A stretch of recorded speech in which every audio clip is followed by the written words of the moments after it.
No doubt someone's going to make the objection to this series of talks that science does great good for the world, just like the equipment we're using to broadcast these talks. Okay, accepted. Of course, science has also given us factories, pollution, biological warfare, etc., etc., etc. So science contributions to the physical way we live in the world, but religion addresses the innermost needs of man, which science has no clue about, which science denies the existence of. The sense of a higher power defies all logic, and therefore those who believe only in human intelligence defy the idea of a higher power. But there is a natural intuition of higher powers. Why? Because we are by nature spiritual beings. We're not just chemicals. We are all spiritual beings. I am a spiritual being. You, whoever you may be, my kind viewers, you're all spiritual beings. We have a natural propensity to seek the shelter of the higher powers, especially when we're in a lot of trouble. It's natural to call out to God, or however we conceive of those higher powers. A few years ago, I saw a video of a young man who was surfing on the US West Coast when he was attacked by a shark, and miraculously he was saved, and he attributed that to the act of a higher power. Now, this young man must have been through the whole atheistic educational system, which mostly indirectly, but more and more directly also, rejects any idea of any supernatural powers, but still his experience made him think of a higher power. The whole question of what is the meaning of life, how could that question arise if there was no meaning? Why do we have that search for meaning? It's a natural function of the mind, ultimately of the soul. What is science? It means perceiving the world and trying to understand it. So the essence of any religion lies in answers to questions of meaning at the deepest level. Why do I exist? What is there beyond all this matter? What is my relationship with that higher power? Leo Tolstoy said that it is as impossible for there to be a person with no religion as it is for there to be a person without a heart. Religion in this sense meaning how we relate with the world about us, and without a heart, maybe if our heart is completely cold, then we won't have any religion. There's an innate sense of a higher being, of God, and that is snuffed out by our materialistic, consumeristic, urbanized, technologized, unnatural in so many ways civilization. But still it's going on. There's this innate need to love and be loved, beyond patting a dog on the head, beyond the animalistic sexual attraction. The very core of our being, there's a need to love and be loved. That's why we worship Krishna. We're not just talking about God, some distant designer, punisher, rewarder, but Krishna is the perfect understanding of God, who is our dearest friend, who we all have a complete and perfect loving relationship with. He's the most suitable, natural object of our love, but that has become covered over by illusion in this material world. Anyway, we'll get back to the concept of God. A little later in this series of talks, many intellectuals have noted that despite the great material advancement in so many spheres, there's so many problems in the social body at large. People are not happy. Most people aren't happy in their day-to-day activities. Most people are making a living or doing a job, if they have a job at all, doing something that they'd rather not do. There's so much disturbance in all spheres of life. It's just getting worse and worse and worse. The root of the problem is lack of God consciousness. People are unaware of the actual purpose of life, which is to develop our relationship with God. In 1972, Sir Arnold Toynbee, he wrote that the cause of the world's malady is spiritual. We are suffering from having sold our souls to the pursuit of an objective which is both spiritually wrong and practically unattainable.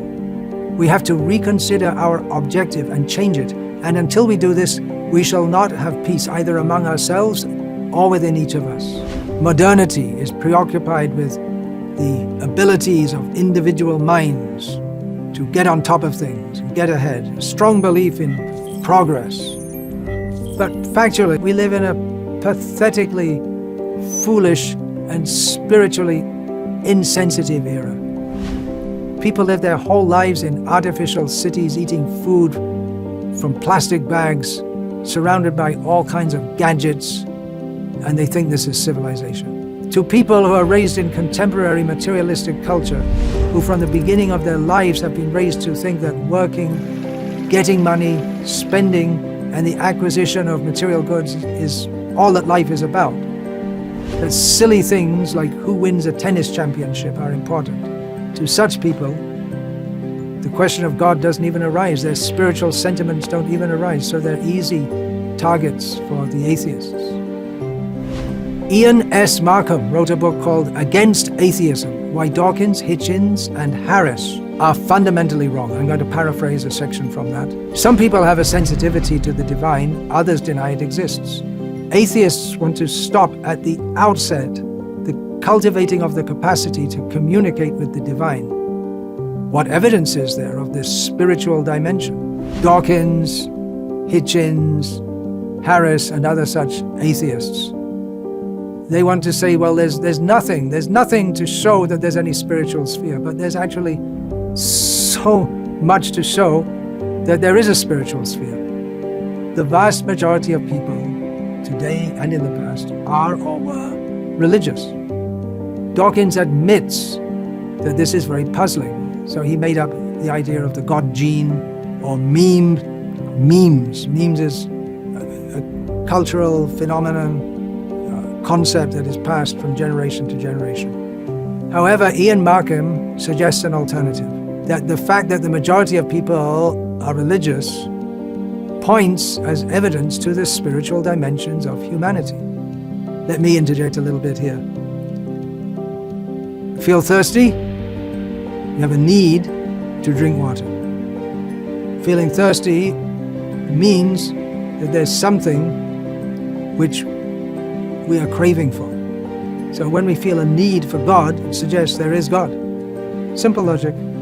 Atheists are deprived of the sweetness and the love that comes from knowing God. Of course, it's also possible to be a fanatic and very nasty in the name of God. But the kind of divine sweetness and love that comes from elevated religious experience, atheists are just cut off from it. When they see a beautiful sunrise or sunset, they may say, well, that's because of the scattering of various clouds at various levels. The small particles or molecules floating in the atmosphere cause photons of light to change direction. And then when the sun is low on the horizon, during sunrise and sunset, the sunlight must travel more through the atmosphere, and the long trip through the atmosphere leaves the longer wavelength colors, reds, yellows, and oranges, but scatters the short wavelengths out. So you see sunrise and sunset with the beautiful red, yellow light behind the clouds. Okay, very good, scientists. You worked it all out. Theists may accept all of this, but primarily they see the hand of God, the awe-inspiring beauty of nature, not just in sunset, in flowers, birds, and the very biological complexity of all of nature. All of it speaks to the theist with his innate spiritual tendency awoken. I'm going to read and paraphrase from The Introduction to Mechanical and Non-Mechanical Science by Richard Thompson. The mechanistic worldview leads to a sense of meaningless and existential despair. It also exerts a powerful influence on human social relationships. The peaceful conduct of day-to-day affairs depends on people's adherence to certain laws and standards of behavior.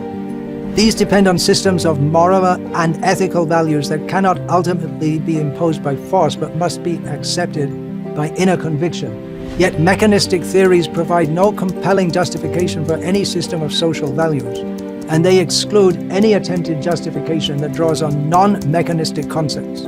They cannot support any line of reasoning about how people should behave. The mechanistic philosophy implies that you will do whatever your bodily chemistry drives you to do. This philosophy denies the very idea of the self as a responsible agent with free will, and thus it also renders meaningless the idea of moral choice. In the past, people derived their values and their sense of meaning and purpose in life from traditional, non-mechanistic religious systems. Today, many people have become convinced that religion is inferior to science.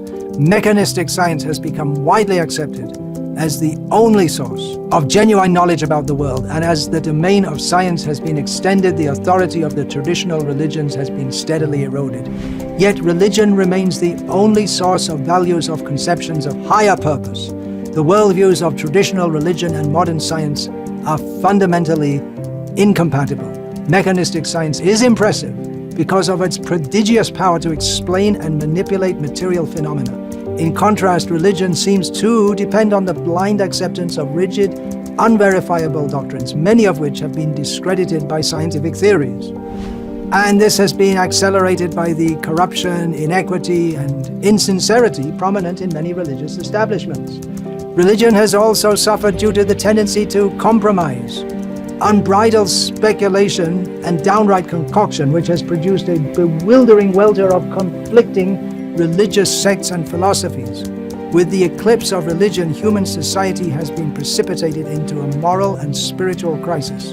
The choice is to accept that life has no intrinsic purpose, or else to live in a divided house of faith and reason. So this is what happens when the spiritual tendency of humans is steamrolled by mechanistic, materialistic, scientific, so-called worldviews, that we lose touch with ourselves, and individually we have no basis for a moral compass, and the whole basis of ethics and values breaks down. How long can science be so close-minded and dogmatic? Increasingly, science is losing the confidence of the masses, and this is likely to continue.